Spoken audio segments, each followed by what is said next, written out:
Meus amigos, se tem um time que está se movimentando e se movimentando muito bem nessa janela de transferências, é a Inter de Milão. A gente está aqui para falar um pouquinho do time italiano que, depois de um vice-campeonato um pouco amargo para o time do Milan na Série A Team, a Inter se movimentou no mercado e tem já duas negociações fechadas, podendo trazer mais dois reforços de peso no mínimo.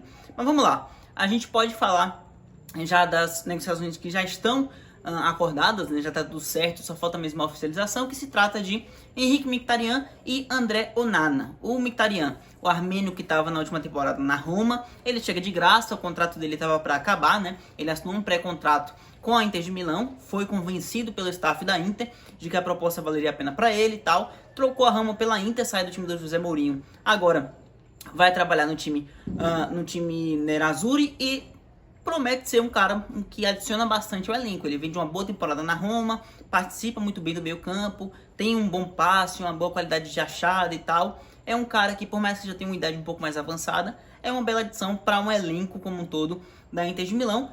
Assim como a gente pode falar também do Onana, que é um goleiro mais jovem, ele teve o auge dele naquela temporada com o Ajax. Vocês devem lembrar do Onana, ele estava naquele time do Ajax de 18 e 19, na qual o Ajax chega à semifinal da Champions. O goleiro era o Onana, depois ele passou por um momento complicado na carreira, foi pego no doping, passou um ano afastado por suspensão e não era mais aproveitado no time holandês.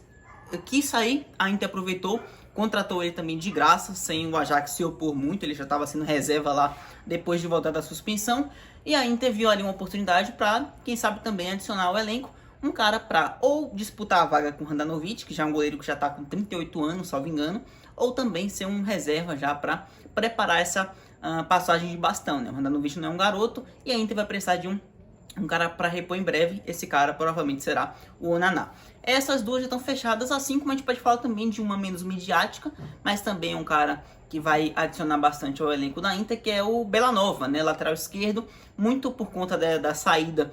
Você tem o Kolarov, que está para se aposentar, que é do elenco do Inter de Milão. Você tem o Perisic, que foi embora, que jogava pelo lado esquerdo, foi para o Tottenham. A gente tem a Inter se movimentando, trazendo o Bellanova. Ele estava no Cagliari, salvo engano. E aí a gente tem um cara que também é mais para uma rotação de elenco, para você ter opções. É um cara de 24 anos, tem uma idade, uma pouca idade, né? Um cara que pode crescer bastante. Uma bela adição para a Inter. Mas o que mais impacta para a gente, óbvio, são as três principais contratações que a Inter está negociando bem e tem tudo para dar certo. As três, eu diria. A gente pode começar falando do Bremer. O Bremer é o zagueiro brasileiro que inclusive deu entrada nos papéis para adquirir a nacionalidade italiana.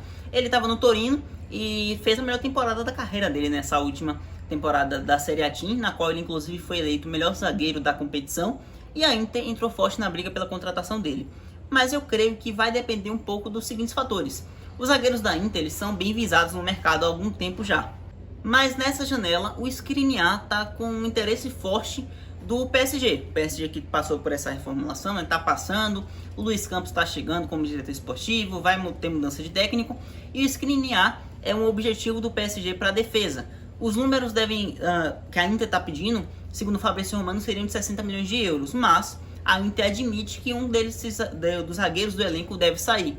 E eles dão preferência à saída do Skriniar do que a do Bastoni, que teve interesse de times da Premier League e tal, mas deve ser mantido para quem sabe até jogar ao lado do Bremer, que deve ser uma das contratações da Inter para a temporada. Saindo o Skriniar, chegando o Bremer, é a Inter já se antecipando a uma possível saída e reforçando seu elenco para justamente a reposição, né? Mas as duas contratações que mais chamam a atenção são na frente, né? No ataque. Dybala, a primeira delas, o Dybala que rescindiu não, né? O contrato dele acabou com a Juventus, né? Ele não renovou, teve toda a despedida dele e tal, e ele tem o interesse de se manter na Série A Team, de continuar na Itália.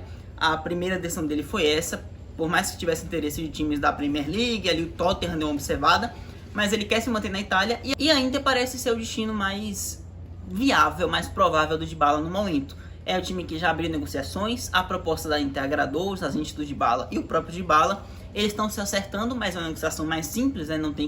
Não passa por clube nenhum. É só convencer o Dybala e seus agentes e a Inter vai adquirir o jogador. Eu acho que essa negociação tem tudo para ser fechada aí nas próximas semanas no máximo. E ao lado do Dybala, a que mais chama a atenção e que surgiu meio que do nada, a possível volta do Lukaku para Inter de Milão. A gente teve o Chelsea pagando 100 milhões de euros à própria Inter de Milão na temporada passada para adquirir o Lukaku em definitivo. Fez um esforço gigantesco e o Lukaku não deu certo em momento nenhum na temporada.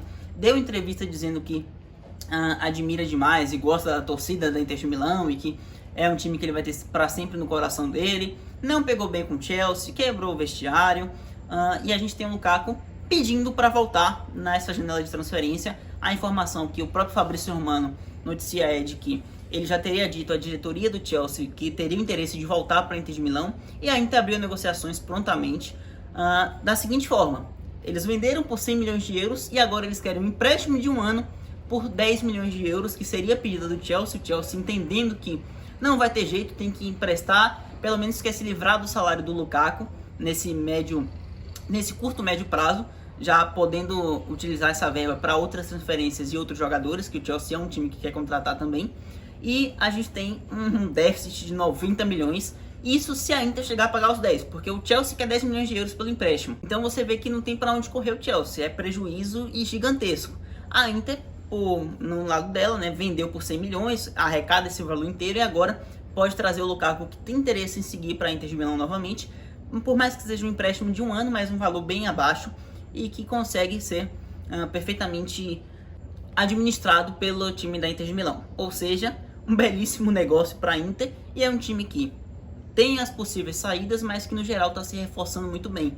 Você pode ter a Inter contratando Onana, Mkhitaryan, que já estão fechados, Bremer, que está próximo, Dybala e Lukaku na mesma janela de transferência. Ou seja, um time que já foi vice-campeão da Série A Team, que fez uma campanha irregular na Champions, é verdade, mas que chegou a dar um trabalho para o Liverpool ali em algum momento.